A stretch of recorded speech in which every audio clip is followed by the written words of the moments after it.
Oh, I've got a few more pieces that need to be polished up now. That's all of it that need to be turned of any kind. But I got some polishing to do on some of them. Oh, I've got to change those jaws back around the other way. This is one of the things I want to polish the bore on this, the inside bore of that. But I don't want to do it here. I want to do it with the full length of the jaws so that it gets supported all across the whole, all of these edges here on this shiv. And if I do this one in here, these things here are going to interfere. My hand's going to hit on those. Possibly when I go to polish this shaft up, all I need to do is polish this up. So we get to change the jaws back around. Alright, there's the first shaft polished down. This is the hub, the mount for the adjustable edge blade, the movable edge blade. And of course that was sandblasted and everything, and rough whatnot from being rusty and pitted a little bit. Well, anyway, I just polished it down. I found a rough spot on it right in here someplace. So I wound up taking some 220 grit emery cloth and grinding it down. I tried filing it, it wouldn't file, so I took some 220 emery cloth and just did this outer portion here where there was a little bit of a swell on it there, a little bump on it someplace. And then I put some oil on it and used some 400 grit paper and finished polishing it up, and then just went over a little bit with some 1000. That polishes up pretty good. So well, that one's pretty good. I'm going to let that one go the way it is. We'll clean this up, tape this all off, and then powder coat the rest of it here.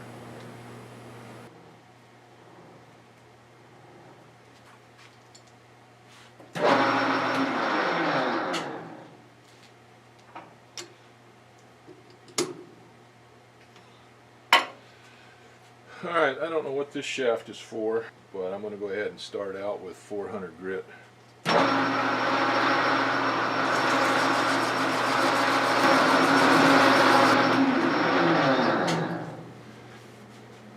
Okay, that's better.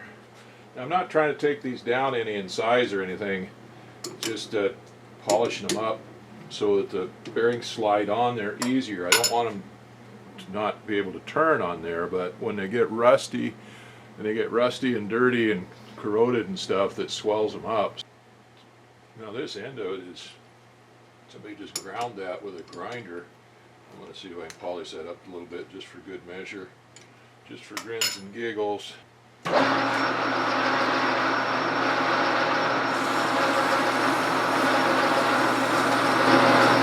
Actually, since that's so rough, I'm going to put some 80 grit on there instead. They said that was just ground with a grinder. There's no purpose to doing this except making it look better. Well, that looks better.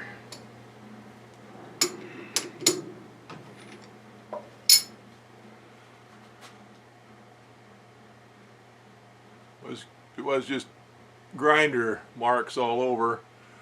I went ahead and got a fresh piece of 80 emery cloth, buffed it down with that, and then a piece of 120, and then 220, and lastly just touched it a little bit with some 400. But anyway, it looks better than it did. It doesn't do anything for it to make it work any better, but it looks better. Probably never see it wherever it's at, I don't know, but anyway. There were 4 shafts there that the different things run on that I got cleaned up. I just polished those up with some emery cloth, or mainly with some 400 grit sandpaper. And those cleaned up pretty good. Oh, now what I've got in here, this one's got a shaft on it that needs to be cleaned up, but the main thing that needs to be cleaned up is this. This goes up against the main block of pulleys, and I think that's what transfers the power from the engine, from the main block of pulleys and the belts to the carriage drive. And as you can see, that's pretty well pitted. Well, I don't know whether you can see it or not, but anyway, that's pretty well pitted. That was really nasty, and I sandblasted it and cleaned it up, but it's still pretty rough, both the inside and the outside. So I was thinking about building a new one, making a new one, just for grins and giggles. I think I'm going to try to clean this one up just a little bit first. And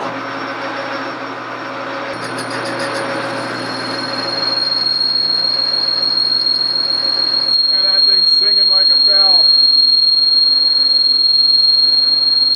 partially cleaned up, but there's still some deep pits in there.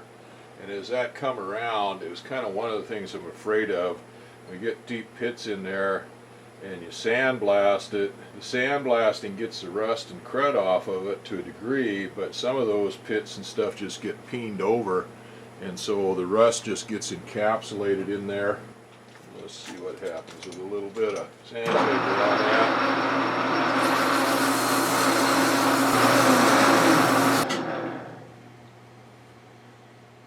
Well, that smoothed it out from the lathe marks, but it's still not much better. There's some pretty deep pits right in there between what's on the inside of that and what's on the outside. I just have to think about that. There's some pretty deep pits left on there. That smoothed that up a lot better. There's some pretty good pits on the inside. This thing would probably be okay. Maybe it'll be okay. I don't know. This needs to be cleaned up here. That portion of it cleaned up pretty good. Well, I guess there might as well try it and see. I'll see if I can see what happens when I bore that inside out a little bit. I can see pockets in there on the inside. That's still pretty well pitted in there. Those pits are pretty deep. Most likely got rust in the bottom of them. Especially as we get down in there where that sandblaster doesn't get very good. I'm going to have to think about that. That thing cleaned up pretty nice. Probably work, but I'm not 100% sure what I'm going to do there. We got some stainless steel tubing here. I could make a new one. And I've got some flat stock. I could make a plug for here and some rod. We'll see. I'll have to make a decision on that.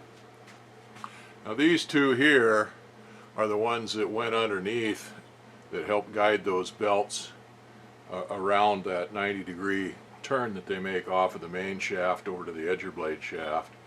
And these again are pretty pitted up, both inside and out. Well, I'm pretty sure I'm going to make new ones of those. I've got some stainless steel tubing here. All I got to do is cut these off to length and bore these out in the middle a little bit to fit those bearings. I'm pretty sure that's what I'm going to do with those. Those two are easy because they're just tubes. But this main one here is a little more difficult because it's got an end in it and a shaft coming out of it. But I don't think I really want to put that back on there, although it'd probably last as long as I will.